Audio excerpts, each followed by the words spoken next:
Magandang araw guys.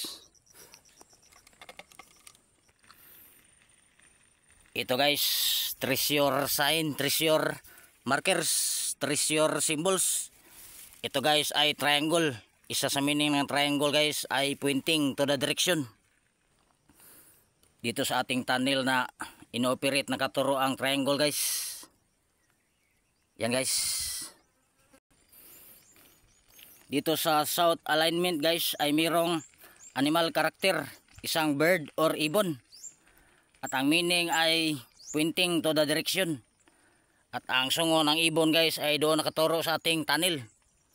At dito sa ibabaw ng ating ibon guys ay mayroong number 4. Meaning ng number 4 guys ay pointing north. At doon sa north alignment guys ay nandoon ang triangle nating unang binasa guys.